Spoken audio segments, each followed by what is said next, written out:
West Haven Central hospital, সকাল 11:40। হসপিটালের দোরগোড়ায় পা রাখতেই তীব্র অ্যান্টিসেপটিকের গন্ধ শেহরানের ফুসফুসেই ঢোকে। এক ধরনের শূন্যতা ছড়িয়ে দিল। ও একটু আগে এসেছে, কোনো তাড়াহুড়ো নয়, বরং এক অদৃশ্য টান যেন তাকে টেনে এনেছে এখানে। পরিও সাথে আসতে চেয়েছিল, জেদ করছিল, কিন্তু শেহরান ইচ্ছে করেই তানিশার ব্যাপারে কোনো কিছুই বলেনি ওকে, কারণ ওর চোখে যে উৎকণ্ঠার ছায়া ছিল সেটা আরো গভীর করতে সে চায়নি। তাই সামান্য একটা অজুহাত দিয়ে ওকে বাড়িতে রেখেই বেরিয়ে এসেছে সে। আজ আর অফিসে যাওয়ার মানসিকতা নেই তার। সেলিম খান আজ অফিসে নিজে সবকিছু সামলে নিচ্ছেন। ছেলেকে আর নতুন করে চাপ দিতে চাননি। এখানে ঢুকতেই শেহরান থমকে যায়, কারণ হাসপাতালের সাদা নির্বাক করিডোরে ঠিক কাল রাতের মতোই সবাই উপস্থিত, শুধু ইউভান আর আরিফ নেই। হয়তো ক্লান্ত শরীর আর ভেঙে পড়া স্নায়ু নিয়ে আর বাড়ি ফিরে গেছে তারা। রাহুল, মাসুক, শেহরিশ, ঈশানী আর তানহা, ওদের কারোর চোখেই ঘুম নেই। রাতভর কেউ বাড়ি যায়নি। সবাই ওকে ভোরে জোর করে বাড়ি পাঠিয়ে দিয়েছিল, শুধুমাত্র পরীর জন্য চিন্তা করেই। শেহরান এগোতেই তার চোখে পড়ে উদ্বিগ্ন মুখ, উৎকণ্ঠায় শক্ত হয়ে থাকা কাঁধ, হাত মুচড়ে অপেক্ষায় দাঁড়িয়ে থাকা নিজের সব থেকে কাছের মানুষগুলোকে। বাতাসে যেন ঘনীভূত হয়ে আছে শুধুমাত্র একটা খবর শোনার অপেক্ষায়, যে শি ইজ অল রাইট। মনে হচ্ছিল পুরো করিডোরটাই দম আটকে আছে সেই ঘোষণাটার অপেক্ষায়। সেহেরান নিজেকে শক্ত করে সামনে এগোলো, কিন্তু ওর ভেতরে একটাই চিন্তা ঘুরপাক খাচ্ছে, পরীর কাছ থেকে আর কতক্ষণ এই দুঃসংবাদটা আড়াল করে রাখবা। রাহুল এগিয়ে এলো, গলা ভারী, ক্লান্ত, তবুও তীক্ষ্ণ তাড়া। এসকে, ডাক্তারের সাথে একবার কথা বলে দেখ না। ওকে একবার দেখতে চাই, দেখ না মেয়েটা কিভাবে বেডে নিথর শরীরে পড়ে আছে। সেহরানের ভেতরটা মোচড় দিয়ে উঠল। অপরাধ বোধের ধারালো একটা ঠান্ডা ছুরি যেন বুকের মধ্যে বসে গেল। ও ডাক্তারের দিকে এগোতেই ডাক্তার ক্যালডার নিজেই কাছে এগিয়ে এলেন। মিস্টার খান। ডাক্তারের কণ্ঠ শান্ত, পেশাদার, কিন্তু পরিস্থিতির ভারে ভারী। আপনি চাইলে মাত্র দুজন ভেতরে যেতে পারেন, বাকিরা কাচের বাইরে থেকে দেখবেন, কিন্তু কাউকে উত্তেজিত হওয়া চলবে না। পেশেন্টের জ্ঞান না ফেরা পর্যন্ত অপেক্ষা করতে হবে। সেহরান মাথা নাড়িয়ে সম্মতি জানায়। রাহুল সেহরানকে বলে, তুই গিয়ে দেখে আয়, আর সেহরিশের দিকে তাকিয়ে বলে, এরপর সেহরিশ যাবে। ও গতকাল থেকে একদম চুপচাপ আছে, কিছু বলছে না। এভাবে থাকলে ও অসুস্থ হয়ে পড়বে। ও নিজেও হয়তো আগে বুঝতে পারেনি তানুর জন্য ওর একটা সফট কর্নার তৈরি হয়েছে। ওকে যেতে দে। সেহরান ভাইয়ের দিকে এক পলক তাকিয়ে গভীর একটা নিঃশ্বাস ফেলে। এরপর ওরা সবাই গ্লাসের বাইরে থেকেই তানিশাকে দেখতে থাকে। সেহরান ওদের সবার দিকে একবার তাকিয়ে আইসিইউর ভেতরে ঢোকে। গ্লাসের এপাশে মাসুক নিজের বোন সমতুল্য বান্ধবীর বিধ্বস্ত শরীরটার দিকে তাকিয়ে আছে। বিড়বিড় করে বলে, এই তানু, দেখ, আমরা আজ সবাই তোর জন্য অপেক্ষা করছি। কখন কথা বলবি আমাদের সাথে? তোর না কত অভিযোগ ছিল আমার প্রতি। আমি কেন ইস্যুকে এত তাড়াতাড়ি আমার কাছে নিয়ে গেলাম। এই দেখ, ইস্যু এখন আমার থেকে তোর সাথেই থাকবে। আমি আর ওকে তোর কাছ থেকে নিয়ে যাব না। প্রয়োজনে আমি তোদের সাথে থাকবো, কিন্তু প্লিজ ইয়ার, তুই শুধু সুস্থ হয়ে ফিরে আয়, প্লিজ প্রিয়া। মাসুক আর নিজেকে আটকে রাখতে পারে না, কান্নায় ভেঙে পড়ে। ঈশানী নিজেও খুব কাঁদছে। ও নিজেকে সামলে নেওয়ার চেষ্টা করে। তানিশার দিকে তাকিয়ে বলে, এই তানু, কি হচ্ছে কি? আর কত রেস্ট নিবি রে? এই, উঠে যা বলছি। আমার কিন্তু এখন ভীষণ রাগ হচ্ছে। এইভাবে কেউ এতক্ষণ শুয়ে থাকে? দেখেছিস না, আমরা প্রত্যেকেই তোর জন্য সারা রাত এই ঠান্ডায় দাঁড়িয়ে আছি। এই, শীঘ্রই উঠে পড় বলছি, নয়তো খুব খারাপ হবে বলছি। রাহুল আর সহ্য করতে পারে না, ও রেগে বলে, থাক, বাদ দে ইস্যু, ওকে আর বিরক্ত করিস না। ও তো স্বার্থপর জানিস। ও কাল বেরোনোর আগে কি বলেছিল? ও বলেছে ওর যদি কিছু হয়ে যায় তাহলে নাকি ওর জন্য কষ্ট পাওয়ার মতো কেউ নেই। এই মাসুক, ও এই কথাটা কিভাবে বলতে পারে? এই, ও কি এখন দেখছে না এই যে আমরা এতগুলো মানুষ ওর জন্য কষ্ট পাচ্ছি, ওর কথা শোনার জন্য প্রতিটা মুহূর্তে অপেক্ষা করছি? ও কি জানে না আমরা সবাই ওকে কতটা ভালোবাসি? ওকে কথা বলতে বল মাসুক, ওকে কথা বলতে বল। রাহুল আর নিজেকে সামলাতে পারে না, নিচে বসে পড়ে। তানহার চোখেও জল। ও এগিয়ে এসেই রাহুলকে ধরে সান্ত্বনা দিতে থাকে। প্লিজ শান্ত হন রাহুল, আপনি ঠিক সুস্থ হয়ে যাবেন। উনি ঠিক হওয়ার পরে আমাদের সবাইকে এইভাবে দেখতে কি তার ভালো লাগবে বলুন? প্লিজ নিজেদেরকে সামলে নিন। এদিকে সেহেরান ভেতরে ঢুকেই থমকে যায় ব্যান্ডেজে মোড়ানো তানিশাকে দেখে। ওর বুকটা ক্রমশ কেঁপে ওঠে, যেন তানিশার মুখের আড়ালেই ও ওর সেই ছোট্ট মুখটা দেখতে পায়। ও এগিয়ে গিয়ে তানিশার মাথায় হাত রাখে, খুব ধীরে ওর মুখের দিকে তাকিয়ে বলে, তানিশা, আমি জানি তুই আমার কথা শুনতে পাচ্ছিস। তুই একবার শুধু ওই ওদের নামটা বল, তারপর দেখ, তোর এতগুলো ভাই আছে, আমরা ওদের একটাকেও ছাড়বো না। আমার কোনো কেন যেন মনে হচ্ছে তোর সাথে এমন হওয়ার পেছনে এই প্রজেক্ট কোনোভাবে দায়ী। এমন হলে বিশ্বাস কর আমি নিজেকে কখনো ক্ষমা করতে পারবো না। আমার নিজের প্রতি খুব ঘৃণা হচ্ছে। কিছুই করতে পারছি না তোদের জন্য। না নিজের বোনকে বাঁচাতে পেরেছি, আর না আজ তোর জন্য কিছু করতে পারছি। সেহেরানের কণ্ঠ কেঁপে ওঠে যেন। একটু থেমে আবারও বলে, পরি বারবার তোর কথা বলছে, কিন্তু আমি কি বলবো ওকে? আমি তো জানি ও কিছুতেই তোকে এই অবস্থায় দেখতে পারবে না। ও সুস্থ হয়ে ফিরে আয় প্লিজ। অনেকক্ষণ হয়ে যাওয়ার পরে নার্স এসে সেহেরানকে তাড়া দেয়, এখানে এতক্ষণ থাকা যাবে না।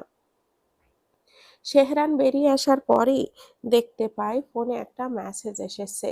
ও ক্লিক করেই স্ক্রিনে তাকিয়ে থাকে কিছুক্ষণ। ওর জোয়াল শক্ত হয়ে আসে। কিছুক্ষণের মধ্যেই সেহরিশ ভেতরে আসে। চুপচাপ তানিশা বেডের সামনে হাঁটু গেড়ে ফ্লোরে বসে পড়ে।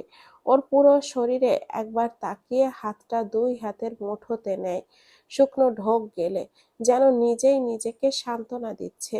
একবার শুধু সুস্থ হয়ে যাও মিস সিনিয়র, দেখো এরপর আর তোমায় একা ছাড়বো না। আমি এখন থেকে সব সময় আমার সাথেই তোমায় রাখবো। তুমি ছাড়া আমার কেউ আর এত ভালো করে বুঝতে পারে না। আজ আমি খুব ভালো করে রিয়েলাইজড করেছি আমার ভালো থাকার জন্য তোমায় ভীষণ প্রয়োজন সিনিয়র। আমি তোমার প্রতি অভ্যস্ত হয়ে গেছি। তোমার মতো এত নিঃস্বার্থভাবে আমায় কেউ আগলে রাখতে পারবে না, কেউ না। তাই ভেবেছি এবার থেকে আমি যাকে ভালোবাসি তার জন্য না, বরং যে আমায় ভালোবাসে তার জন্য আমি সুন্দরভাবে বেঁচে থাকব। এর জন্য তোমায় আমার খুব প্রয়োজন তানিশা। ভীষণ শূন্য লাগছে নিজেকে। প্লিজ ফিরে এসো, শুধুমাত্র আমার জন্য হলেও ফিরে আসো। সেহরিসের সেই করুণ আরতির শব্দে তানিশার পাপড়ি হয়তো সত্যি একটু কেঁপে উঠল, হয়তো ভুল ভ্রম, বা হয়তো না। এদিকে Marina B Apartments, West Haven. বেলা 12টা। ঘরের ভেতরে হিম শীতল নিস্তব্ধতা। জানালার কাছে সকালের রোদ ভেসে পড়ছে, তবুও চারপাশের বিষণ্ণতা ঘন ছায়া ছড়িয়ে আছে। নন্দিনী অনেকক্ষণ ধরে দুই ছেলেকে সামলানোর চেষ্টা করছে। একজনকে কোলে নিয়ে শান্ত করে শোয়াতে গেলেই অন্যজন উঠে পড়ে। ভালো করে পেট ভরে খাইয়েও যেন থামতেই চায় না কেউ। ওর মনে হচ্ছে এই কয়েকদিন ওর পাপার কাছে থাকলেই শুধু শান্ত থাকে, শুধু খিদে পেলেই কাঁদে। কিন্তু গত রাতে ইউভান বাসায় না ফেরায় আজ যেন দুই ছেলেই অস্থির। নন্দিনী ভীষণ আশ্চর্য হয়ে গেছে ও বিড়বিড় করে বলে, এইটুকুন দুটো বাচ্চা, অথচ এখনই কিভাবে যেন ঠিক বুঝে যায় কোনটা মাম্মার কোল আর কোনটা পাপার কোল। উফ, এবার তো একটু শান্ত হয়ে যাও বাবা, আমি আর পারছি না। নন্দিনী এবার একটা নির্দিষ্ট দরজার দিকে চোখ পড়ে, দেখতে পায় দরজাটা ভেতর থেকে হয়তো লক করা। ইউভান খুব ভোরে এসেই ঘুমন্ত দুই ছেলেকে একবার দেখে নিয়েই নন্দিনীকে কিছু না বলেই পাশের রুমে চলে যায়। কিন্তু আজ আর নন্দিনীর খারাপ লাগেনি, কারণ ও মানহার মারফত শুনেছে তানিশার কথা। আর ইউভান যে সেই ঘটনার সাক্ষী, আর সে যে এখন ঠিক নেই, সেইটা নন্দিনী খুব ভালো করেই বুঝতে পারছে। এর মধ্যে আবার ছোট ছেলেটা উঠেই কান্না শুরু করেছে। বড়টা এখন যদি ঘুম আসে, কিন্তু সেও হয়তো উঠে যাবে। নন্দিনী বাচ্চাটাকে কাঁধে সোজা করে নিয়ে শান্ত করার চেষ্টা করে, আর এর মধ্যেই দুটো বলিষ্ঠ হাত ওকে ধরে থামিয়ে দেয়। পেছনে ফিরে দেখে নন্দিনীর চোখ বিস্ফোরিত হয়, ইউভানের দিকে তাকিয়ে দাঁড়িয়ে আছে। ও ভালো করেই দেখে তার চোখ মুখ খুব লাল, অস্বাভাবিকভাবে ফুলে আছে, ভীষণ বিধ্বস্ত লাগছে। ও কিছু বলতে যাবে, অমনি ইউভান এগিয়ে এসেই নিজের অংশকে তার মাম্মার কোল থেকে নিয়ে নিজের বুকে জড়িয়ে ধরে ছেলেটার পিঠে হাত বুলিয়ে দিতে থাকে, আর পুরো ঘর পায়চারি করতে থাকে। ছোট্ট ইয়ান যেন মুহূর্তের মাঝেই বুঝে গেল পাপার স্পর্শ, সাথে সাথে কান্না থামিয়ে পাপার বুকে লেপ্টে যায়। ইউহান কিছুক্ষণ তাকিয়ে থাকে ছেলের গৌর বর্ণের মখমলের ন্যায় তুলতুলে আদরে মুখটায়, পিটপিট করে পাপার মুখের দিকে তাকিয়ে আছে। কিছুক্ষণের মধ্যে ইউভান ঠোঁট চেপে পরপর কয়েকটা চুমু খায়। বাচ্চাটার মুখে যেন প্রশান্তির হাসি ফেটে। আর নন্দিনী এতক্ষণ ধরে মুগ্ধ দৃষ্টিতে তাকিয়ে থাকে তার স্বামী আর সন্তানের দিকে। ইউভান হঠাৎ তার মুখের দিকে তাকাতেই নন্দিনী একটু অপ্রস্তুত হয়ে অন্যদিকে মুখ ঘুরিয়ে নেয়। এদিকে ইউভান বিছানায় বসে নন্দিনীকে ভারী স্বরে বলে, এতক্ষণ ধরে আমার ছেলেদের কাঁদাচ্ছিলে কেন নন্দিনী? আমি তো বাসায় ছিলাম, ডাকোনি কেন? দেখো ওর কতটা কষ্ট হয়েছে। তোমারও নিশ্চয় কষ্ট হয়েছে। নন্দিনী একটা দীর্ঘশ্বাস ফেলে, দাঁড়িয়ে থেকেই বলে, আপনার ঘুমের প্রয়োজন ছিল, দেখলাম তো খুব ক্লান্ত ছিলেন, তাই বিরক্ত করিনি। আর আপনার ছেলেরা আমার থেকেও আপনার সান্নিধ্যে থাকা বেশি পছন্দ করে, আমি বুঝতে পেরেছি। ইউভান এক পলক নন্দিনীর দিকে তাকিয়ে নিজের বুকে থাকা ছেলের দিকে তাকায়, দেখে বাচ্চাটা ঘুমিয়ে পড়েছে। ওকে খুব সাবধানে বিছানার মাঝে আরেকটা ছেলের পাশে শুইয়ে দিয়ে দুই ছেলের সারা মুখে ধীরে চুমু খেয়ে সরে আসে। এত যন্ত্রণার ভেতরেও যেন ইউভান লক্ষ্য করে একমাত্র বাচ্চা দুইটার সান্নিধ্যেই ওর বুকটা খুব শান্ত হয়ে যায়। নন্দিনী ইউভানের দিকে একটু এগিয়ে এসে দাঁড়ায়, সাহস করে জিজ্ঞেস করে, তানিশা আপু এখন কেমন আছে? আপনাকে খুব বিধ্বস্ত লাগছে, শরীর কি খুব খারাপ লাগছে আপনার? আমি কি কফি করে নিয়ে আসি?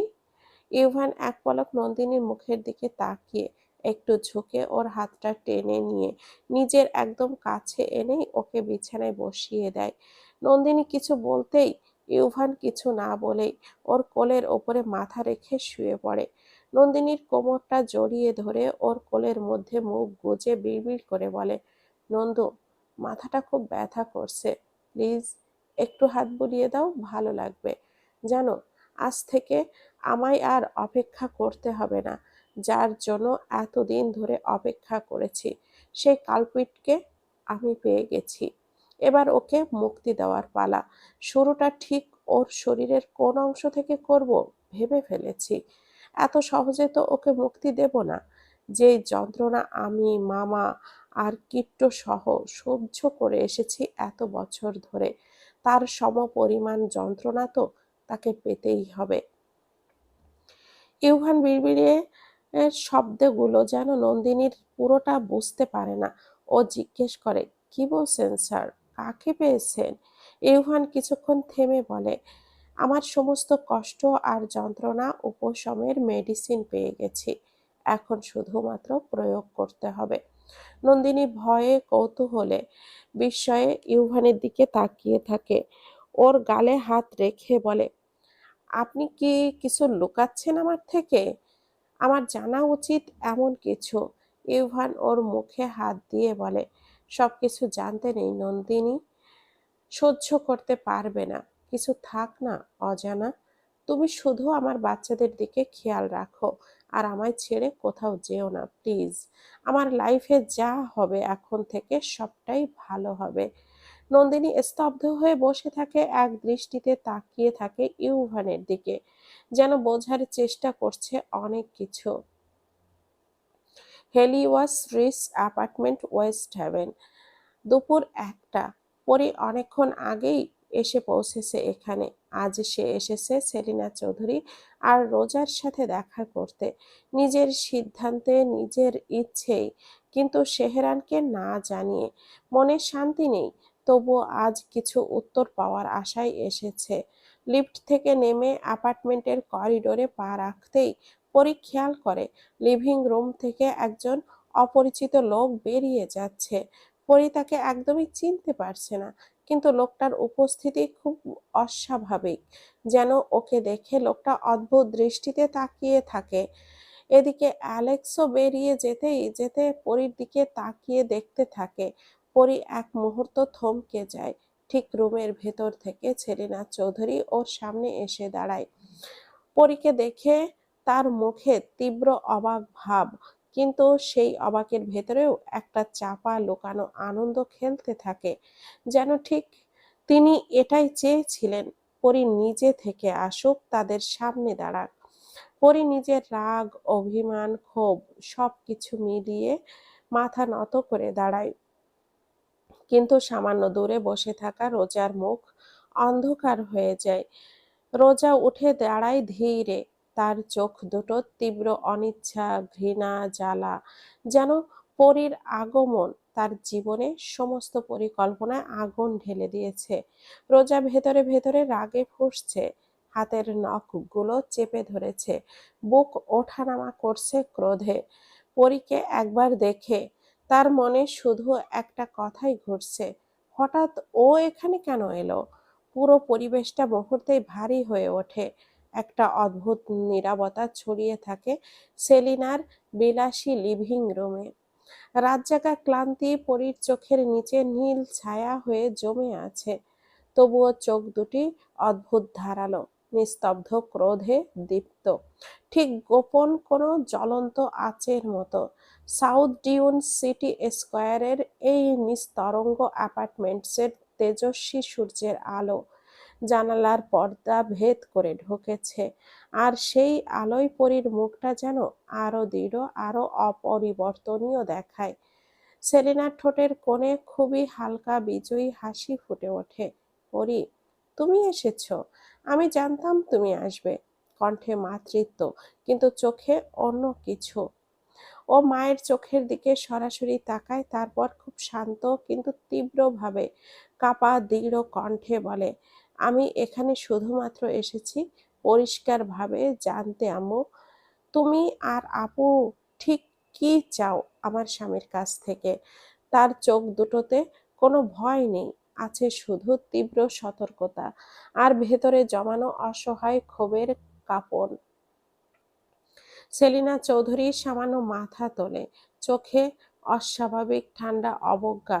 তার গলার স্বর কাটার মতো করে ধারালো, কাট কাট গলায় বলে, তোমার স্বামীর ধ্বংস। পরীর বুকের ভেতরটা এক মুহূর্তের জন্য ধপ করে ওঠে, ব্যথায়, অপমানে, বিশ্বাস ভঙ্গের জন্য বাজে। ও মায়ের কথা শুনে আঘাত পেলেও তবুও সে নিজেকে সামলায়, কঠোর শ্বাস টেনে বলে, সেটাই তো অনেক আগেই করে দিয়েছো। আর তারপরেও কি তোমার প্রতিশোধ নেওয়া শেষ হয়নি, আম্মু? আর নিজের ভাইয়ের পরিবারের প্রতি তোমার এত রাগ কিসের? কেন তুমি ওদের একটু ভালো মতো বাঁচতে দিচ্ছ না? ভাবিপুকে কেড়ে নিয়ে তুমি ওদের বেঁচে থাকাটা তো মৃত্যুর সমান করে দিয়েছ। এবার থেমে যাও, আম্মু, অন্তত আমার কথাটা একটু চিন্তা করো প্লিজ। ও কান্নায় ভেঙে পড়ে। সেলিনা কিছুক্ষণের জন্য থমকে তাকিয়ে থাকে মেয়ের দিকে, নির্মম, অচঞ্চল, অচল পাথরের মতো, অথচ এগিয়ে গিয়ে ওকে একটু ধরছে না। কিন্তু রোজা এগিয়ে এসেই পরীর মুখোমুখি দাঁড়িয়ে পড়ে, চোখে তীক্ষ্ণ বিদ্বেষ। তুই কি এখানে তোর স্বামীর হয়ে সুপারিশ করতে এসেছিস? তোর স্বামী বুঝি এখন বউকে সামনে রেখে নিজেকে আড়াল করে রাখে? পরি অমনি রোজার মুখের দিকে তাকিয়ে রেগে আঙুল উঁচু করে বলে, খবরদার আপু, ওনার নামে উল্টাপাল্টা কথা বলবা না। আমি কিন্তু তার কোনো অপমান বিন্দু মাত্র শুনবো না। যা বলার আমায় বলো তুমি। এখানে যে আমি এসেছি এই বিষয়ে সেহরাত কিছুই জানে না। তার চোখ ভিজে ওঠে, কণ্ঠ কেঁপে যায়, কিন্তু তেজ হারায় না। রোজার ঠোঁটে একটা কুটিল হাসি খেলে গেল, কারণ ও জানতো সেহরান অন্তত পরীকে জেনে শুনে এখানে আসতে দেবে না। ও দ্রুত ফোনে কিছু টাইপ করে একটা নাম্বারে পাঠিয়ে দেয়। সেলিনা এবার সরাসরি পরীকে বলে, তুমি মূলত কি চাইছো পরী? হঠাৎ আমার কাছে আসতে গেলে কেন? আমি যতটুকু জানি তুমি তো এখন আমার সাথে যোগাযোগ রাখতে চাও না, তাহলে হঠাৎ এখানে আসার কারণ কি? পরী চোখ মুখ মুছে খুব দৃঢ় কণ্ঠে বলে, আপুকে তুমি এই প্রজেক্ট থেকে সরে আসতে বলো আম্মু। ওকে মিস্টার এড্রিয়ানের হয়ে কাজ করতে নিষেধ করো। আমি জানি ও সেহরানকে বিপদে ফেলার জন্য ইচ্ছাকৃতভাবে অন্য কোম্পানির হয়ে কাজ করছে। এগুলো প্লিজ বন্ধ করতে বলো। সেলিনা কিছু বলার আগেই রোজা হঠাৎ ঝড়ের মতো এগিয়ে আসে পরীর দিকে। পরীর দুই কাঁধ শক্ত করে চেপে ধরে, নখ চাপিয়ে বসিয়ে মুখটা পরীর খুব কাছে এনে দাঁতে দাঁত চেপে চেঁচিয়ে ওঠে, এই, তোর সমস্যা কি? তোকে কে বলেছে এখানে আসতে, হ্যাঁ? নিজেকে কি ভাবিস? আমি কি তোর স্বামীর কাছে চাকরি চাইতে গিয়েছি? যাইনি তো। আমি আমার নিজের যোগ্যতায় অন্য কারোর হয়ে কাজটা করছি। আমার বিষয়ে একদম একটা কথাও বলবি না পরি, বলে দিলাম। সেলিনা হঠাৎ গম্ভীর গলায় রোজাকে ধমকে ওঠেন, ওকে ছেড়ে দাও রোজা, যা বলার মুখে বলো। রোজা মুহূর্তেই থেমে যায়, কিন্তু তার চোখের আগুন আরো প্রখর হয়ে ওঠে। মায়ের কথাটা যেন তীব্র অপমানের মতো বেঁধে যায় ওর ভেতরে। চোয়াল শক্ত হয়ে ওঠে, নিঃশ্বাস ভারী হয়, কিন্তু ও আরো ক্ষিপ্ত হয়ে তাকে ছেড়ে না দিয়ে দাঁতে দাঁত চেপে চেপে থাকে, যেন পরীকে ছিঁড়ে ফেলতে পারলে তবেই ওর শান্তি মিলবে। এদিকে ব্যথায় পরীর মুখ কুঁচকে যায়, চোখে উঠে আসে তীব্র চমকানোর ক্রোধ। ও রোজাকে জোরে ধাক্কা দিয়ে সরিয়ে দেয় নিজের কাছ থেকে। তুমি আর একবারও আমার গায়ে হাত দেওয়ার চেষ্টা করবে না বলে দিচ্ছি আপু। দূরে সরে যাও বলছি আমার কাছ থেকে। আর শোনো, তুমি যে এমনি এমনি এখানে আসোনি এটা আমি খুব ভালো করেই জানি আপু। তাই তোমায় সাবধান করছি, আগুন নিয়ে খেলতে এসো না বলে দিলাম। এখান থেকে চলে যাওয়ার জন্য তোমার জন্য ভালো হবে প্রাণটা সাথে নিয়ে নিজের জায়গায় ফিরে যাও, তা না হলে শেষ মুহূর্তে নিজের অস্তিত্বের খোঁজটুকুও আর পাবে না। সেলিনা পরীর দিকে প্রশ্ন ছুড়ে দেয়, হুমকি দিচ্ছ পরী? পরীর পরী ওনার দিকে তাকিয়ে স্থির সাহসী কণ্ঠে বলে, ওটা তো তোমাদের কাজ আম্মু। শুধুমাত্র এই সম্পত্তির জন্য যে তুমি এত কিছু করছো বুঝতে পারছি। আমি শুধু জানতে চাইছি কেন তুমি খান পরিবারের ধ্বংস চাইছো? ভাইয়া পর্যন্ত তোমায় সহ্য করতে পারছে না, কারণটা কি? সেলিনা আর রোজা একে অপরের দিকে তাকায়। এরপর সেলিনা নিজের বুকের কাছে দুই হাত শক্ত করে ভাঁজ করে বলে, তুমি এত কষ্ট করে এখানে না এসে তোমার মামার কাছে জিজ্ঞাসা করতে পারতে। ভাইজানি তোমার সব প্রশ্নের জবাব দিয়ে দিতেন। তবে তোমায় একটা প্রস্তাব দিয়ে রাখতে পারি, মানা না মানা তোমার ব্যাপার। পরি প্রথমে স্তব্ধ হলেও পরে একটু আশার আলো দেখতে পায়। আমি তোমার সব প্রস্তাব মেনে নেব আম্মু, শুধু আমার লাইফ থেকে তোমার চলে যাওয়া। রোজা তৎক্ষণাৎই কুটিল হেসে বলে, আগে শুনে তো নে অফারটি কি। পরি ওর আম্মুর দিকে প্রশ্নাত্মক দৃষ্টিতে তাকাতেই সেলিনা বলে, তুমি সেহরানকে ছেড়ে দিয়ে আমার সাথে ফিরে চলো। আর তুমি গেলেই সব সম্পত্তি এমনিতেই তোমারই থাকবে। পরি আঁতকে ওঠে, কাঁপা কাঁপা কণ্ঠে বলে, তুমি কেমন মা যে নিজের মেয়েকেই বলছো তার স্বামীকে ছেড়ে দিতে? এত নিষ্ঠুর কি করে হয়ে গেলে আম্মু? আমি তো আজ এখানে একটা বিশ্বাস নিয়ে এসেছিলাম, আর যাই হোক, অন্যের মেয়ের কষ্ট না বুঝলেও নিজের মেয়ের কষ্টটা অন্তত বুঝবে। কিন্তু তুমি তো আমার শ্বাসটাই বন্ধ করে দেওয়ার ব্যবস্থা করছো। পরীর এই আত্মচিৎকারেও সেলিনা চৌধুরীর খুব একটা কিছু যায় আসেনি, বরং তিনি তীক্ষ্ণ নজরে কড়া কণ্ঠে বললেন, তোমার যেন শ্বাস বন্ধ না হয়ে যায়, আমি ঠিক তোমায় সামলে নেব, কিন্তু সেহেরানের যেন নিঃশ্বাস বন্ধ হয়ে যায় সেই ব্যবস্থা তুমি করবে। তুমি আমার সাথে ফিরে গেলে ও প্রাণে বেঁচে থাকবে, আর না গেলে সবকিছুর জন্য ওর প্রাণটাই হারাবে। এখন সিদ্ধান্ত তোমার কাছে, তুমি কি করবে? পরী স্তব্ধ হয়ে দাঁড়িয়ে তাকিয়ে থাকে সেলিনা চৌধুরীর দিকে। তখনই রোজা বলে ওঠে, তুই ফিরে চল, কথা দিচ্ছি তোর সেহেরান সুস্থ থাকবে, আর না হলে ওকে শেষ করার জন্য আমার বা আম্মুর হাত নোংরা করতে হবে না। অলরেডি সেই ব্যবস্থা ওর নিজের মানুষই করবে। পরে আরেক দফা অবাক হয় রোজার কথায়, স্পষ্ট কণ্ঠে বলে, কার কথা বলছো তুমি? সেলিনা এবার পরীর কাছে এসে দাঁড়ায়, তীক্ষ্ণ কণ্ঠে বলে, এত কিছু তোমায় বলতে আমি বাধ্য না, বরং তুমি আমার প্রস্তাবটা নিয়ে চিন্তা করো, এতে করে তোমার আর তোমার বাচ্চার জন্য ভালো হবে। দেখো পরী, তোমার বিয়েটা আমার কাছে শুধুমাত্র বিজনেসের ছিল, একটা ইনভেস্ট ছিল, আর এখন সময় এসেছে তার প্রফিটটা বুঝে নেওয়ার। বাসায় গিয়ে ঠান্ডা মাথায় ভাবো, সেহরানকে সুস্থ অবস্থায় দেখতে চাইলে তোমায় আমার সাথে যেতে হবে। পরি বুঝতে পারে তার মায়ের উদ্দেশ্য একটাই, তার মামা আর সেহরান দুজনকে মানসিকভাবে চূর্ণ করা, ধীরে ধীরে শেষ করে ফেলা।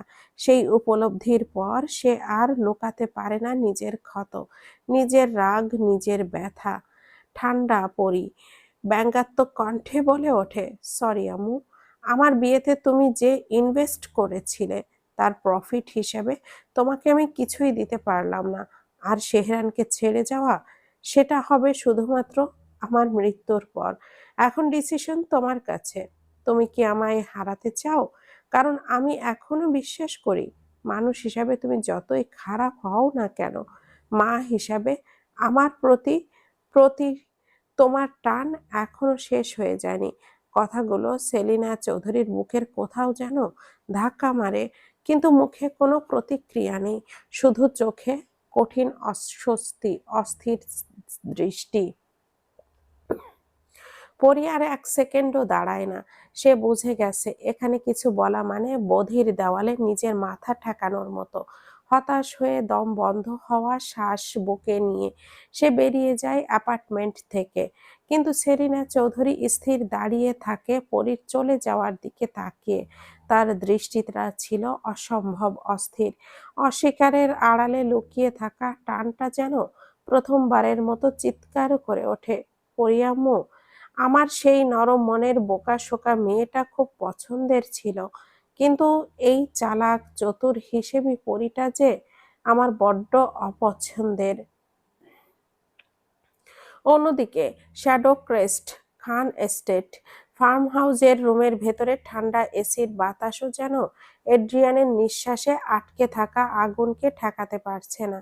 সে রফিকের দিকে আঙ্গুল তুলেই দাঁতে দাঁত চেপে ফেটে পড়ে, বলেছিলাম না মেয়েটাকে একটু স্পর্শ না করতে? কিন্তু আপনি শোনেননি। এই বয়সেও আপনার চরিত্রটার এক ফোঁটাও বদল হলো না। এখন যদি ও বেঁচে যায় তাহলে সব শেষ। আমাদের পুরো প্ল্যান, পুরো প্রজেক্ট সব ফ্লপ হয়ে যাবে।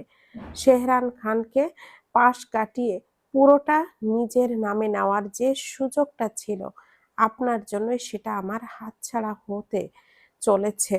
শেষ কথাগুলো প্রায় চিৎকার করে বলে সে।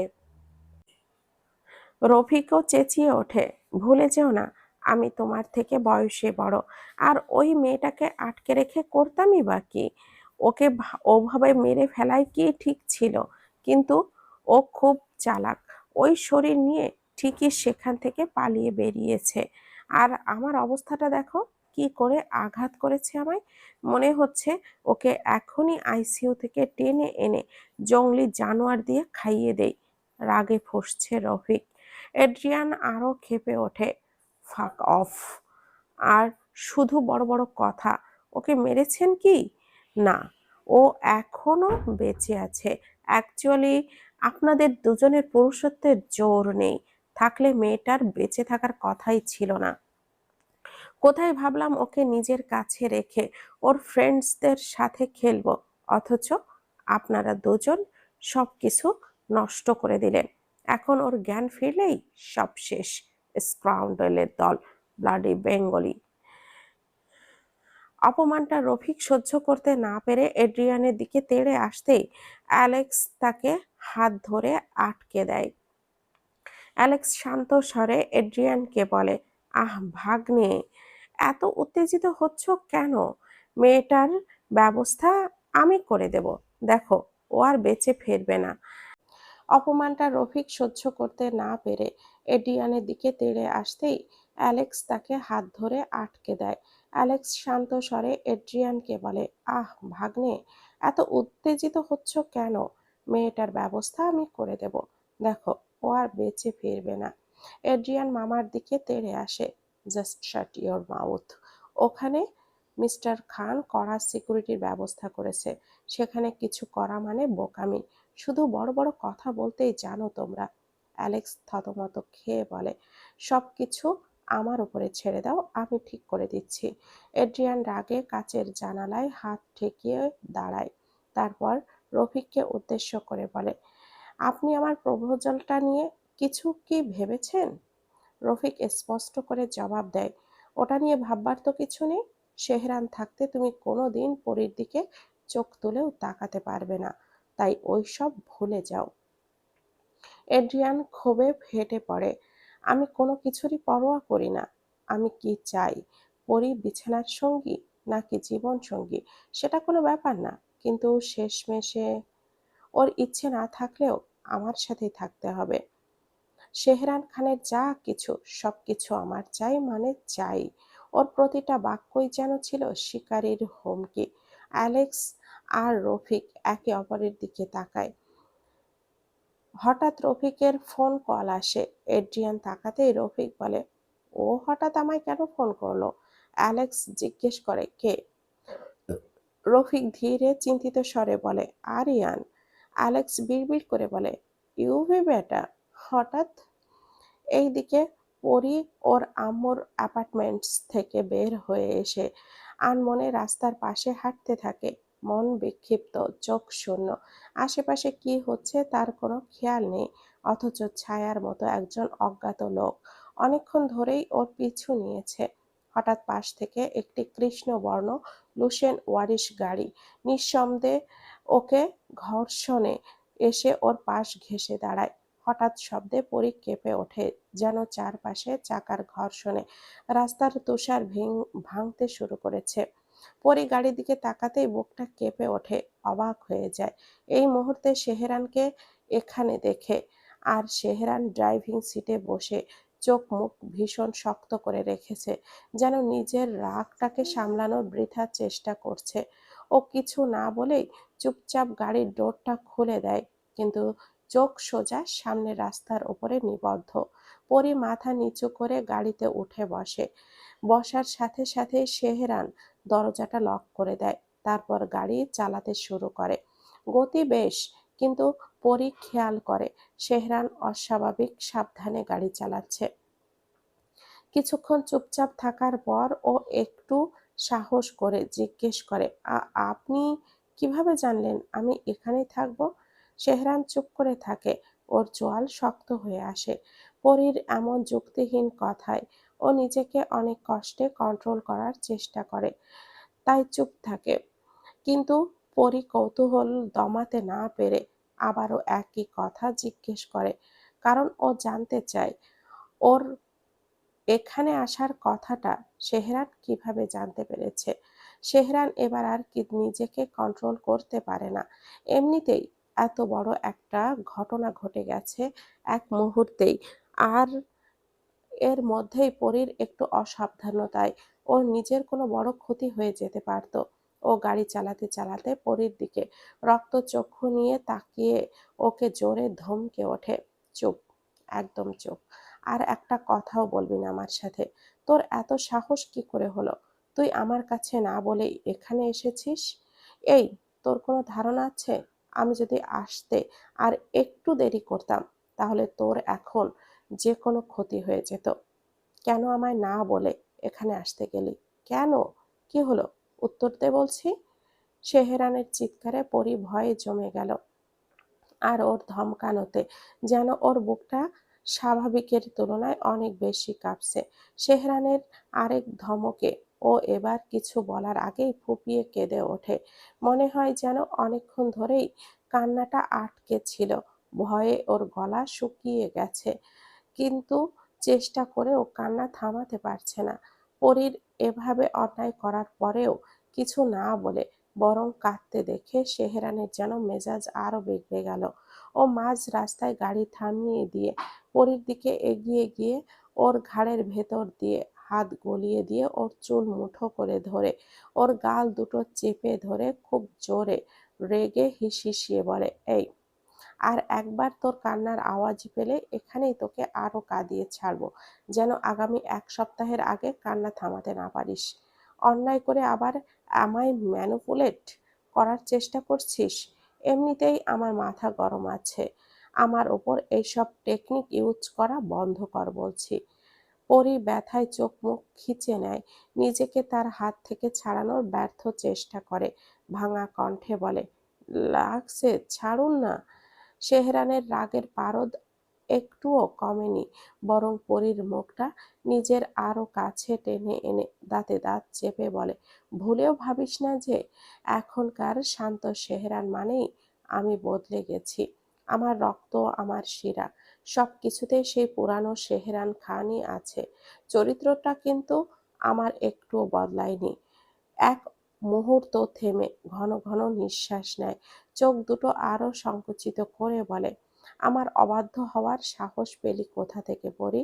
পরি শক্ত দৃষ্টিতে সেহেরানের দিকে তাকিয়ে থাকে, দেখতে কঠোর, তবুও ওর চোখ দুটো নিজের অসহায়ত্বকে লুকাতে পারে না।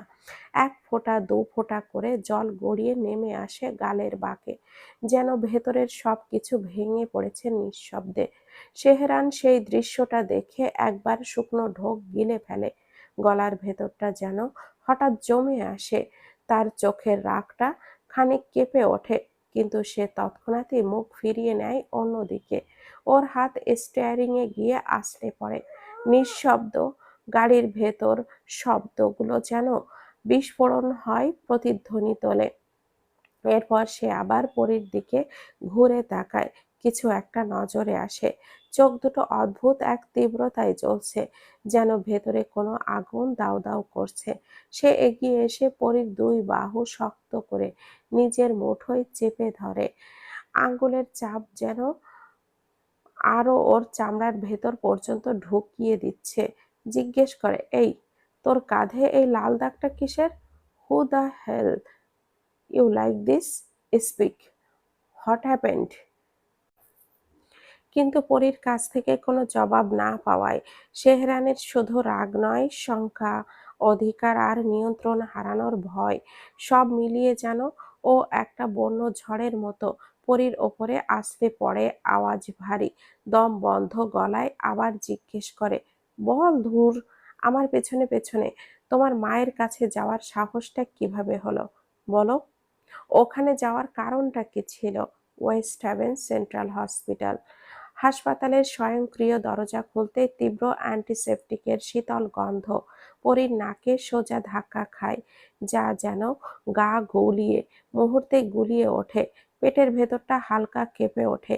কেবিনে ঢোকার সঙ্গে সঙ্গে সেহরান ওকে শক্ত করে নিজের বুকে টেনে নেয়। বেডের ওপরে আধ শোয়া অবস্থায় পরীর পুরোটা দেহটা তার বাহুর মাঝে আটকে যায়।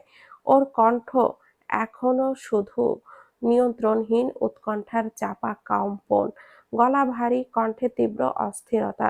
রাহুল, ডাক্তার আসছে না কেন? প্রায় গর্জেই ওঠে সে। সেহরানের চোখে সেই রাগী পুরুষটার পরিবর্তে এখন শুধু এক প্রগাঢ় ভয়, যেন সামান্য দেরিতেই ওর পুরো পৃথিবী ভেঙে পড়তে পারে। পরীর দম নিতে কষ্ট হচ্ছে, প্রতিটি নিঃশ্বাস তার শরীরে ছুরি চালানোর মতো শোনাচ্ছে। রাহুল তার কাঁধে হাত রাখে, চিন্তিত স্বরে বলে, চিন্তা করিস না এসকে। সেহরান চোখ তখনও পরীর মুখে থমকে আছে। ও বুঝতে পারছে মেয়েটার ভেতরকার শ্বাস নিতে কষ্ট হচ্ছে। সে নিচু চাপা গলায় বলে, রাস্তায় পেয়েছি, পরে বলবো সব কিছু। আমি বুঝতে পারছি না রাহুল, ওর হঠাৎ এমন নিঃশ্বাস নিতে কষ্ট হচ্ছে কেন। বলেই সেহরান পরীকে আরো বুকের ভেতরে জড়িয়ে ধরে, হাত দুটো বুলিয়ে দিতে থাকে। রাহুল কিছুক্ষণ ধরে ওদের দুজনকে নিঃশব্দে লক্ষ্য করে। পরীর নিস্তেজ দেহ সেহরানের বুকে ঢলে আছে, আর সেহরানের চোখ সেই পরিচিত হিংস্র উদ্বেগের ছায়া। রাহুলের মনটা খচখচ করে ওঠে। ও এগিয়ে এসে নিচু গলায় জিজ্ঞেস করে, এই এসকে, সত্যি করে বলতো, তুই কি পরীর গায়ে হাত তুলেছিস, তাও এই অবস্থায়? প্রশ্নটা শোনা মাত্রই সেহরানের বাঁধা হাতটা যেন হিম শীতল হয়ে যায়, চোয়ালের কোনো শক্ত হয়ে ওঠে। তার চোখের ভেতরে অস্বীকার আর অপরাধ বোধের একসাথে ঝলসে ওঠে। গভীর গম্ভীর ভেতরে অস্থির কাঁপুনি টানা কণ্ঠে বলে, রাহুল, তুই তো জানিস আমি পরীর ক্ষেত্রে কোনো ভুল কিছু করি না। ও এত অবুঝের মতো ভুল করে ফেলে যে আমি তখন নিজেকে কন্ট্রোল করতে পারি না।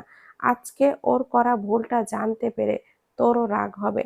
রাহুল ওর মুখের দিকে তাকিয়ে থাকে, বুঝতেই সেহরানের গলা ভাঙা ভার, কোনো মিথ্যার জায়গা দেয় না। সে একটা লম্বা ক্লান্ত নিঃশ্বাস ফেলে ধীরে সেহরানের কাঁধে হাত রাখে। এরপর ও বলবো, ওকে আর এইভাবে মারিস না। দেখ তো, ওর সাথে সাথে তুই নিজেও নিজেকে সবচেয়ে বেশি ক্ষত বিক্ষত করছিস, কষ্ট পাচ্ছিস। সেহরান কোনো উত্তর দেয় না, চোখ মুখ নিচু করে শুধু পরীর মুখের দিকে তাকাতেই দেখতে পায় পরী হাত দুটো দিয়ে ওর পিঠের কাছের শার্ট শক্ত করে মুঠো করে রেখেছে। ওর নিঃশ্বাসের টান, বুকের ওঠানামা আর সেই নরম মুখের তীব্র অভিমান ওকে ভেতর থেকে চূর্ণ করে দেয়। সে পরীর মুখের কাছে ঝুঁকে ফিসফিস করে বলে, ভাঙা কণ্ঠে জিজ্ঞেস করে, বেশি খারাপ লাগছে জান? শ্বাস নিতে কষ্ট হচ্ছে? পরী কোনো কথা বলে না, চোখটা বন্ধ রেখেই নিঃশব্দে জল গড়িয়ে পড়ে গালের পাশ দিয়ে। আর সেই ছোট্ট নীরব কান্না সেহরানের বুকের ভেতরে চুপচাপ তাণ্ডব চালিয়ে যায়। মনে পড়ে যায় সেই সময়ে গাড়ির ভেতরে থাকা অবস্থাতেই ও পরীর ওপরে যখন চেঁচামেচি করছিল কিছুক্ষণ আগে। পরী সেহরানের পাঁজরের মতো শক্ত মুঠোর মধ্যে থেকেও ওর ওপর থেকে চোখ সরায় না। চোখের জল গড়িয়ে পড়ছে ঠিকই, কিন্তু কণ্ঠ অবিচল, ঠান্ডা এবং অকাঠ্য জেদে বাঁধা। ও ধীরে ধীরে নিজের বাহু সেহরানের হাত থেকে টেনে বের করে নেয়। তারপর মুখটা সোজা সেহরানের মুখোমুখি এনে দুই চোখে জ্বলন্ত ও আগুন নিয়ে কেঁদে কেঁদে অভিযোগ করে দেয়। বলে, আমি তো শুধুমাত্র আম্মুর কাছে গিয়েছিলাম নিষেধ করতে, আপু যেন এখান থেকে চলে যায়, কিন্তু ও তো উল্টো আমাকেই দেখুন না কিভাবে ব্যথা দিয়েছে। আমি তো ওকে ছাড়তেই পারছিলাম না। আর একটু হলেই তো ও আর কিছু বলতে পারে না, কান্নায় ভেঙে পড়ে। সেহরান অবাক হয়ে তাকিয়ে থাকে। ও ধারণা করতে পারছে না রোজ পরীর ঠিক কতটা ক্ষতি করতে পারত। ওর রাগ কমার বদলে আরো বেড়ে যায়, দাঁতে দাঁত চেপে বলে, ওরা সুযোগ পেলেই তোর ক্ষতি করবে জেনেও কেন গিয়েছিলি? পরীর কণ্ঠে কোনো ভয় নেই, কোনো কাঁপন নেই। সে এতক্ষণ ধরে এই একই প্রশ্নে বিরক্ত হয়ে গেছে। একে তো নিজের মা আর বোনের দেওয়া এই যন্ত্রণার থেকেও সেহরানের ওকে ভুল বোঝা আরো বেশি যন্ত্রণাদায়ক। ওর মুখের কোণে ব্যথা আর জেদের সরু রেখা টেনে বলে, হ্যাঁ, গিয়েছিলাম। কারণ আমি জানতে চাই ওরা আপনার কাছ থেকে ঠিক কি চায়। ওরা যদি আপনাকে অকারণে আঘাত করে তাহলে আমিও চুপ করে বসে থাকবো না। ওর গলাটা একটু ভারী হয়, তবুও ভাঙে না। আবার বলে, ও শেষবার সেহরানের দিকে তাকিয়ে যোগ করে, আপনি যত ইচ্ছা রাগ করুন, আমায় মারুন, চিৎকার করতে চাইলে করুন, কিন্তু আপনার ব্যাপারে কোনো সিদ্ধান্ত নিতে হলে আমি কারোর অনুমতি নেব না, এমনকি আপনারও না। পরীর কথাগুলো শেষ হতেই শেহরান কয়েক সেকেন্ড নিঃশ্বাস নিতেই পারে না। ওর চোয়াল শক্ত হয়ে ওঠে, নাসার দুটো যেন ফুলে ওঠে। গাড়ির ভেতর যেন হঠাৎ অক্সিজেন কমে যায়, নিস্তব্ধতা নেমে আসে। কারণ এই প্রথম দেখতে পাই পরীর এই তীব্র অটল জেদ। তার কিন্তু চিন্তা করে পরী যে পাগলামি করছে তার জন্য ও মোটেও প্রস্তুত ছিল না, কিন্তু পরীকে এতটা এগোতে দেওয়া যাবে না। দিন শেষে যে ক্ষতি ওদের দুজনেরই হবে। এক মুহূর্ত, দুই মুহূর্ত সেহেরান ওর দিকে তাকিয়ে থাকে, যেন সামনে বসে থাকা মেয়েটাকে ও নতুন করে চিনছে। হঠাৎ ও ঝট করে পরীর হাতটা ধরে নিজের কোলে বসিয়ে নেয়, চোখের গভীরে বিস্ফোরিত আগুন নিয়ে বলে, তুই কি ভাবছিস তোর এমন জেদি কথা শুনে আমি তোকে অ্যাপ্রিসিয়েট করব? তার কণ্ঠ ভাঙা নয়, বরং অস্বাভাবিকভাবে নিচু, স্থির, যেন হিংস্র আগ্নেয়গিরি শান্ত গলায় কথা বলছে। সেহরান আবার পরীর মুখটা দুই হাতে টেনে নেয়, ওর ঠোঁটে খুব কাছে এনে দম বন্ধ করা কণ্ঠে বলে, তুই বুঝিস না পরী, তোর কিছু হলেই আমি কেমন পাগল হয়ে যাই। পরী কিছু বলতে গেলেই সেহরান আরো কাছে ঝুঁকে কাট কাট কণ্ঠে বলে, তুই তোর শরীরের চিন্তা না করে ওখানে একা গিয়ে ভুল করেছিস। তুই ভাবতে পারিস তোর এই ভুল সিদ্ধান্তে কত বড় অ্যাক্সিডেন্ট হতে পারতো? তোর বোন পারলে যেন তোর শ্বাসটাই রোধ করে দেয়। পরি নিজের ভুল বুঝতে পারে, গাল বেয়ে জল গড়িয়ে পড়ে। তাই বলে আমি নিজে থেকে কোনো সিদ্ধান্ত নিতে পারবো না? আপনার ইচ্ছে হলেই, কিছু না শুনেই আমায় মারবেন? মারুন, যার যখন ইচ্ছা মারবে। আমি তো আছি সবার মার খাওয়ার জন্য। সেহরানের আঙ্গুল পরীর গালে জলের রেখা ছুঁয়ে যায় ধীরে ধীরে, কিন্তু জেদি শক্তিতে ও বুঝতে পারে পরী কষ্ট পেয়েছে। শান্ত কণ্ঠে বলে, শোন, তুই আমার লাইফ লাইন। তুই কোথায় যাবি, কেন যাবি, সবকিছু জানার অধিকার একমাত্র আমার আছে। তোকে নিরাপত্তা দেওয়া আমার সব থেকে গুরুত্বপূর্ণ কাজ। আর তুই আমার অবাধ্য হলে আমার জেদ, আমার রাগ, সবকিছু তোর ওপরেই পড়বে। সেহরানের উষ্ণ শ্বাস পরীর গাল ছুঁয়ে যাচ্ছে। সেহরানের চোখে স্পষ্ট কোনো সংকোচ নেই, বরং অদ্ভুত এক মালিকানা আছে, যেটা লুকানো যায় না। শেষে ও খুব ধীরে ফিসফিস করে একটি সতর্কতার মতো করে বলে, আমি তোর এই জেদ পছন্দ করি, কিন্তু আমার বিরুদ্ধাচারণ আমি কখনোই সহ্য করব না। কারণ কেউ করলে আমার হাতে তার ধ্বংস হওয়া অনিবার্য। তুই করলেও বাদ যাবি না, মনে রাখিস। এরপর ও পরীর কপালে ঠোঁট ছুঁয়ে নিঃশ্বাস টেনে নেয়, বলে, এখন বল, গিয়ে নিশ্চয়ই কোনো লাভ হয়নি, উল্টো নিজের বিপদের মুখে ফেলছিলিস। এমনিতেই আমি ভালো নেই পরি, তোকে বলা হয়নি অনেক কিছুই। পরি চমকে ওঠে, ওর মনে আভাস পায় বড় কোনো দুর্ঘটনার। ক্ষীণ কণ্ঠে বলে, কি কি হয়েছে আপনার? সেহরানের কণ্ঠ ভেঙে আসে, এই প্রথম যেন নিজেকে আর সামলাতে পারে না। পরীকে জড়িয়ে ধরে বলে দেয় তানিশার সঙ্গে হওয়া দুর্ঘটনার কথা। বর্তমান এতক্ষণ ধরে সেহরান সেই সবই ভাবছে। তারপর থেকে পরীর শরীর খুব খারাপ হতে থাকে। ও এক মুহূর্ত দেরি না করেই এখানে নিয়ে আসে। হঠাৎ কেবিনের দরজা খুলে মাসুক দ্রুত ভেতরে ঢোকে, সঙ্গে লম্বা ধীর চোখের এক লেডি ডাক্তার, এলিন আর্টালি, ওয়েস্ট হ্যাভেনের পরিচিত এভিজাইন স্পেশালিস্ট। তার উপস্থিতিতেই ঘরটা হঠাৎ স্থির হয়ে যায়। ডক্টর হার্টালি শান্ত প্রফেশনাল কণ্ঠে বলে, মিস্টার খান, প্লিজ লে হার প্রপারলি, আগে আমাকে দেখতে দিন। সেহরান নিজের বুক থেকে পরীকে সাবধানে সরায়, যেন জীবন্ত কাচের পুতুল। পরী নড়ছে না, চোখ আধ খোলা, কিন্তু তার নিঃশ্বাস উঁচু নিচু ব্যথায় কম্পমান হচ্ছে। ডক্টর স্টেথোস্কোপ রাখতেই ভুরু কুঁচকে যায়। Her breathing is too shallow. এই অবস্থায় সাধারণ extremely fear or sudden emotional shock থেকেই এমনটা হতে পারে। রাহুল ও মাসুক মুখ চাওয়াচাই করে। সেহরানের আঙ্গুল শক্ত হয়ে আসে। তার চোয়ালের পেশিগুলো শক্ত ও নিষ্ঠুরভাবে টান পড়ে। বুঝতে পারে হঠাৎ করে এমন নিউজ ওর দেওয়া ঠিক হয়নি। ডক্টর হার্টালি পরীক্ষা করতে করতে বলেন, she is pregnant and right now the baby seems okay. কিন্তু এই ধরনের হাইপার ভেন্টিলেশন অবস্থায় ঝুঁকিপূর্ণ। আমি বেশ কয়েকটা টেস্ট লিখে দিচ্ছি। Actually we need to be sure. তিনি প্রেসক্রিপশনের ওপরে দ্রুত টেস্টগুলো লিখে দেন। মাসুক কাগজগুলো তুলে নেয়। এদিকে পরী নিঃশব্দ, তার মুখে জমাট অভিমান, একটা গভীর ভাঙা নীরবতা যা সেহরানের বুকে ছুরি দিয়ে কোপানোর মতো যন্ত্রণা দেয়। সে ধীরে হাত বাড়িয়ে পরীর চুল সরিয়ে দিতে চায়, কিন্তু পরী অন্যদিকে ঘুরিয়ে নেয়। একটিও শব্দ বলে না, শুধু ঠান্ডা কঠিন নীরবতা। ডক্টর হার্টালি এবার সেহরানের দিকে তাকিয়ে বলেন, মিস্টার খান, পেশেন্টকে এখনই অ্যাবসোলিউটলি কাম রাখতে হবে। আর কোনো ধাক্কা, কোনো উত্তেজনা, এমনকি একটুও উঁচু গলায় ওর সাথে কথা বলা যাবে না।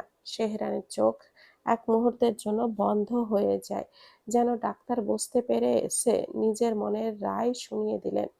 সেহরান নিম্ন ভারী কণ্ঠে বলে, ডক্টর, ওর শ্বাস নিতে পারছে না কেন? ডক্টর হার্টালি মৃদু কিন্তু দৃঢ় কণ্ঠে বলেন, বিকজ শি ইজ টেরিফাইড। কারোর বলি, কারোর আচরণে, অথবা এমন কিছু যা ওকে শক দিয়েছে। শব্দগুলো যেন সেহরানের কানে যায় না, বরং বুকে ঢোকে দগ্ধ করে। সে পরীর দিকে তাকায়, ছোট কাপা শরীরটা তার বুকের কাছে টেনে নেয়, কোনো কিছুর পরোয়া না করে। পরী চোখটা বন্ধ করে থাকে। সেহরান প্রথমবার বুঝতে পারে তানিশার সাথে হওয়া ঘটনাটা পরীর ভেতরে একটা ভয় জন্ম দিয়েছে। হয়তো পরীকে কিছু না জানানোর জন্য ওর প্রত্যাখ্যান, অভিমান, নীরব শাস্তি।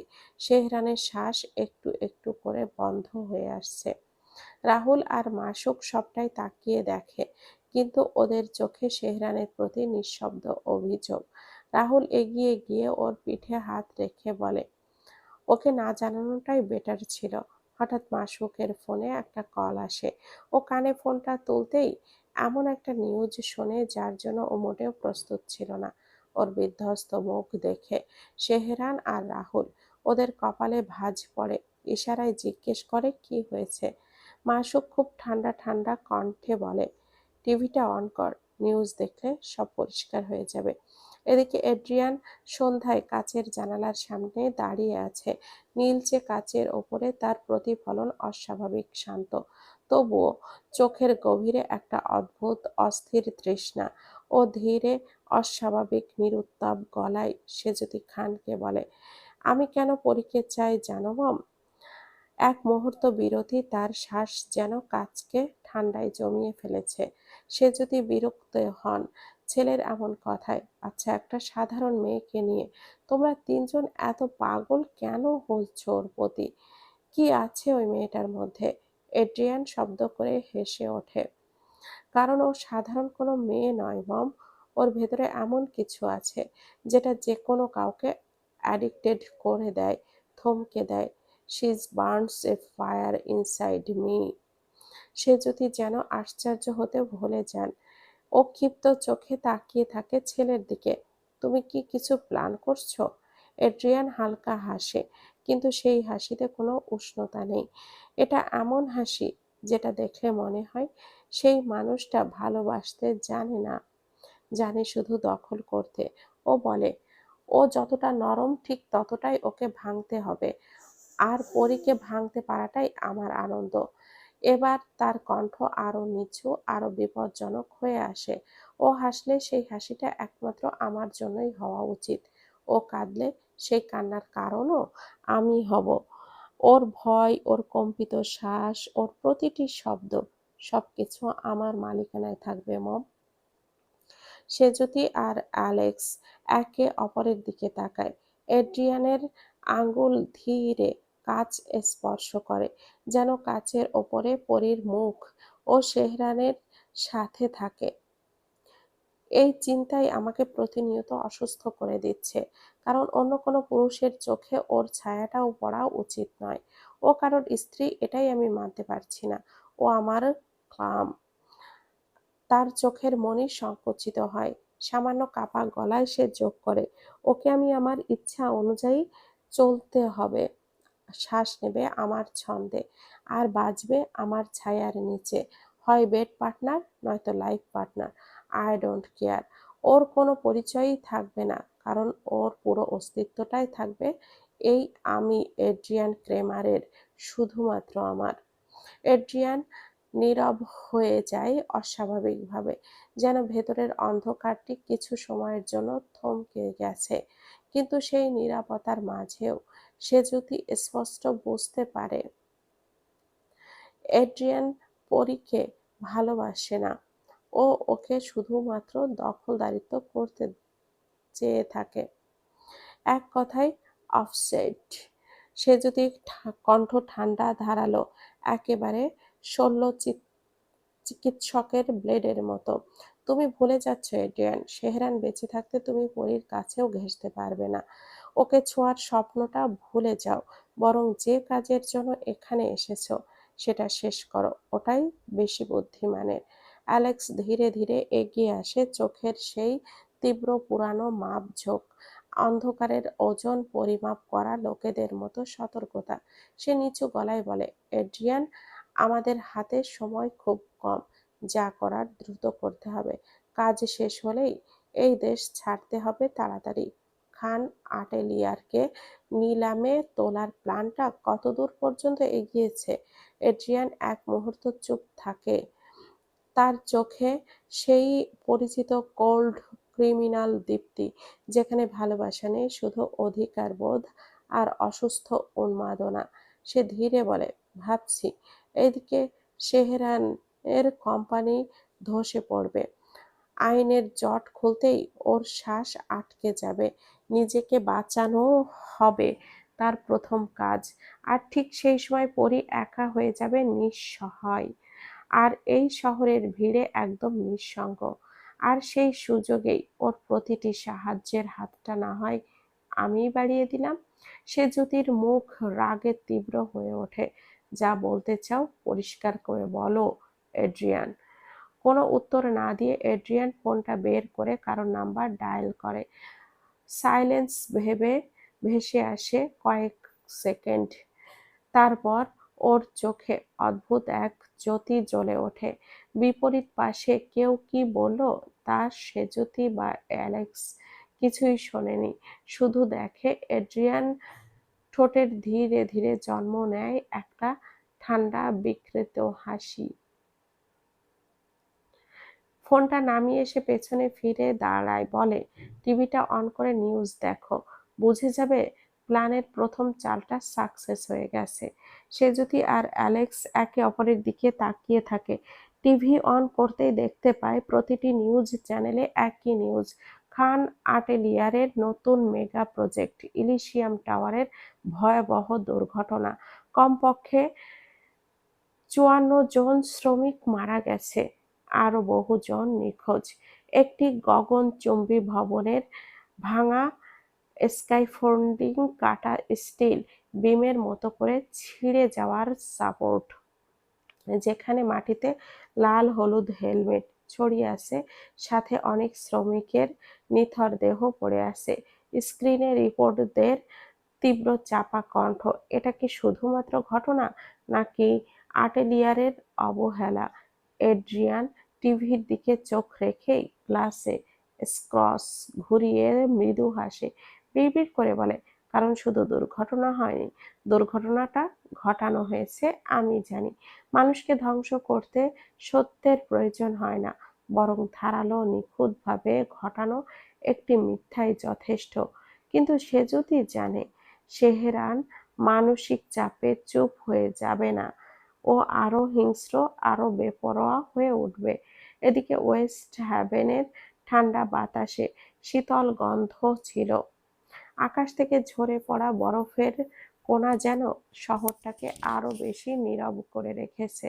কিন্তু সেই নীরবতা ভেঙে গেল একটি মাত্র সংবাদে। ইলিশিয়াম টাওয়ার নির্মিত সাইটে ভয়াবহ দুর্ঘটনা। মারা গেছেন একাধিক শ্রমিক। সংবাদটি ঝড়ের মতো ছড়িয়ে পড়তেই আমেরিকার সবচেয়ে কঠোর শ্রম আইন সংস্থাগুলো ঝাঁপিয়ে পড়ল, আর আঙ্গুল উঠল সরাসরি খান আটেলিয়ারে।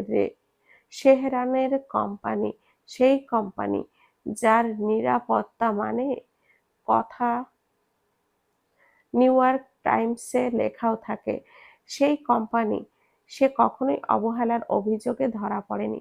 তেহরান, রাহুল, মাসুক আর শেহরিশ হসপিটালে দাঁড়িয়েই একটা প্রাইভেট কেবিনে দাঁড়িয়ে একই নিউজ দেখছে। তেহরান যেন কিছুই বুঝতে পারছে না, স্তব্ধ হয়ে গেছে।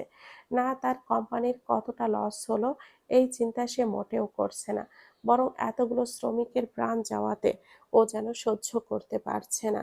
কিছুতেই ওর হিসাব মিলছে না। ওরা সবাই নিউজ দেখতে থাকে। Times, West Haven, Journal, New American Review, সব জায়গায় হেডলাইন, খান আটেলিয়ারের অবহেলার দায়ে ৫৪ জন শ্রমিকের মৃত্যুর দোষ কার? তেহরান খানের নির্মাণ সাম্রাজ্যের? সোশ্যাল মিডিয়ার মুহূর্তেই ঝড় উঠেছে। খান আটেলিয়ার ট্রেন্ড করছে। মুহূর্তেই শ্রমিক ইউনিয়ন ওদের ধ্বংসের হুমকি দেয়। ব্লু কলার শহর সোহরাব হাইটস সরাসরি মিছিল বের করেছে। $1,০০,০০০ টাওয়ারের নিচে আমাদের লোক মরল, তার বিচার চাই। ইলিশিয়াম টাওয়ার ছিল তেহরান ও এড্রিয়ানের যৌথ নতুন প্রজেক্ট, আর এখন সেই দুর্ঘটনা ঘটেছে, সেটার দায় স্বয়ংক্রিয়ভাবে এসে পড়েছে তেহরান খানের কাঁধে।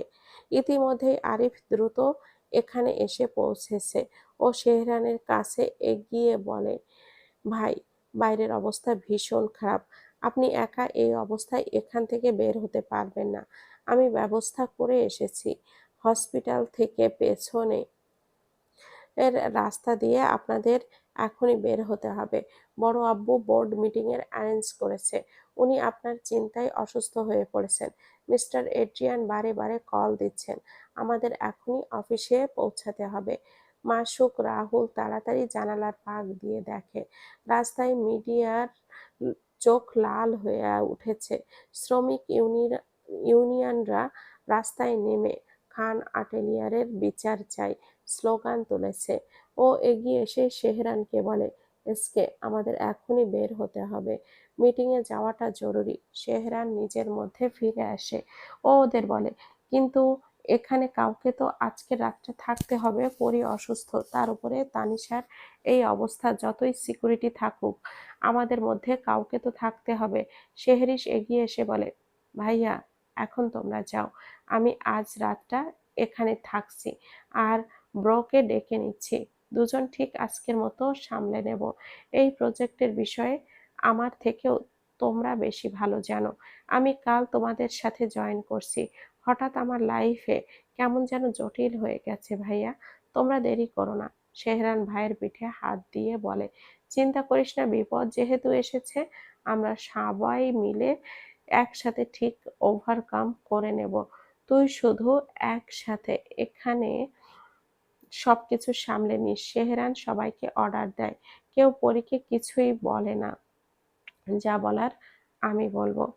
অন্যদিকে নরম আলোয় ভেসে থাকা লিভিং রুমে ইউভান বসে আছে। এদিকে ল্যাপটপের নীল আলো, অন্যদিকে তার দুই আদুরের ছেলে।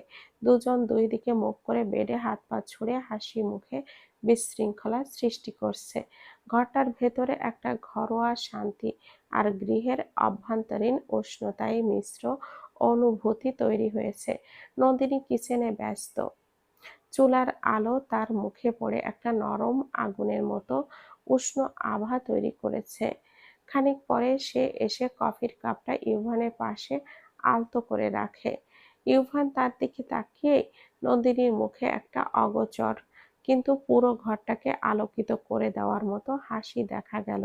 ও ভুরু কুঁচকে হালকা মজা করে বলল, কি ব্যাপার নন্দু, তোমার আজ মুখে এত হাসি কেন?